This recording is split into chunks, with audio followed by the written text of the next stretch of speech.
And I now give the floor to Mr. Paul Beresford-Hill, Permanent Observer of the Sovereign Order of Malta to the United Nations. Madam President, at the outset I wish to thank the Presidency of Denmark for convening this meeting and for affording the Sovereign Order of Malta the opportunity to contribute to a critical discussion on the deepening humanitarian crisis in Ukraine. Just over a month ago, we marked a somber milestone, 3 years since the escalation of this devastating conflict, 3 years of unrelenting suffering, forced displacement and shattered lives. 3 years in which civilians have endured unspeakable hardship, needless bloodshed, life-altering injuries, the loss of their homes, their loved ones, and for many, a sense of hope. While responding to the present crisis is paramount, we must also, however, look to the future. A cessation of hostilities, however distant, must not find us unprepared. We must recognize that when guns are silent, the humanitarian toll will persist. The sheer scale of destruction, the economic devastation, and the deep societal fractures will not be undone overnight. Rebuilding shattered communities requires long-term commitment, combined effort, and above all, an enduring concern for human dignity. While scale and conditions are clearly different, it is worth recalling the beginning of the last century, when a war that ended amid retribution and economic humiliation fed the seeds of resentment that 2 decades later led to a conflict of far greater consequence and suffering. We should recall, too, that a phoenix arose out of those ashes. The foresight, commitment, and strategic genius of one nation, also caught in the conflict, led to the Marshall Plan that secured a prosperous future for nations that had battled each other. While on the other side of the world, General Douglas MacArthur saw to it that a decimated Japan would reinvent itself as both an ally and an economic powerhouse. The imagination and the skill that created the Bretton Woods system, however much it has now served its purpose, back then made a major contribution to reconstruction development and the one thing that war-ravaged populations want most: security.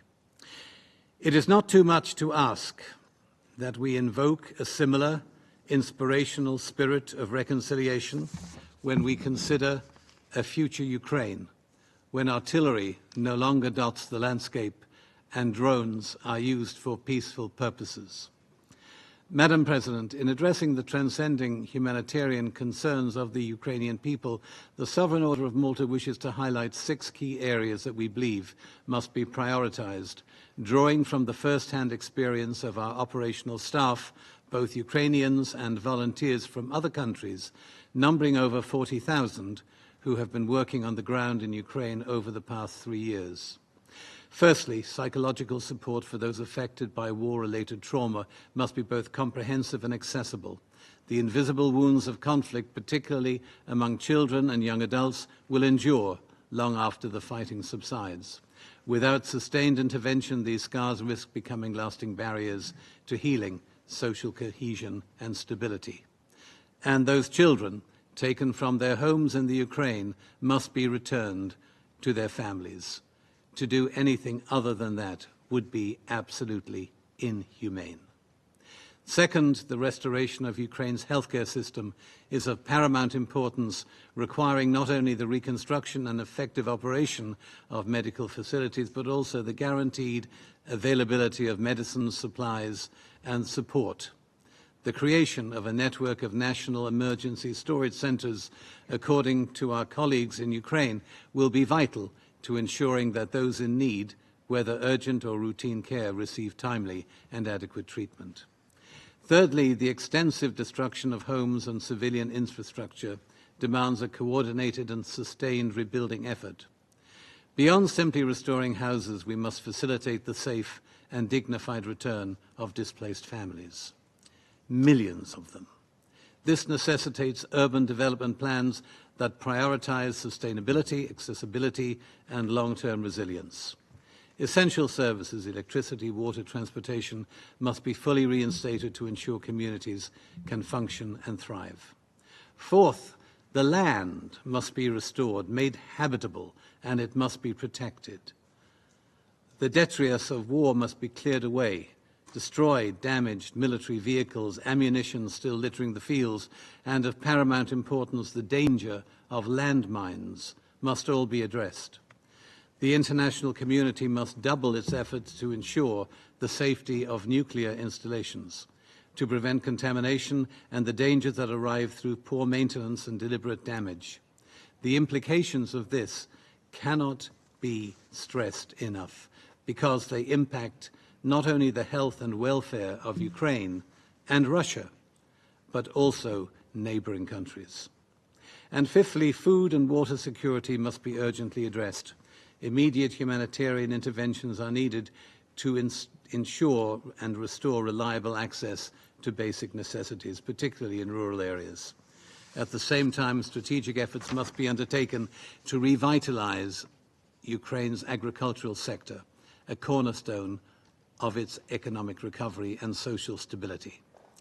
Ensuring the revival of agribusiness and local food production will be instrumental in preventing prolonged dependency on external aid. And lastly, education must be at the heart of the recovery effort.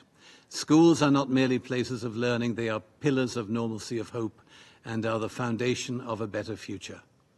Learning programs must be widely implemented to facilitate a smooth return to schooling alongside structured socialization initiatives to help children and young people both process the traumas they have endured and to reintegrate their lives into a new society. Higher education, whether academic or vocational, is going to be critical in rebuilding a shattered economy. A new generation must learn the importance of turning guns into harvesters, of using critical thinking skills not to outwit the enemy, but to outwit climate change and the myriad problems that we are all confronting in a changing world.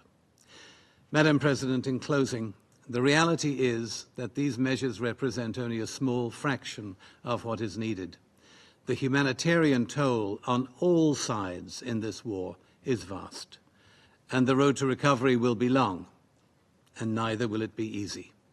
A coordinated approach involving local, regional, international actors will be indispensable in ensuring that our collective efforts lead to a sustainable and enduring future, much as occurred after World War II 80 years ago.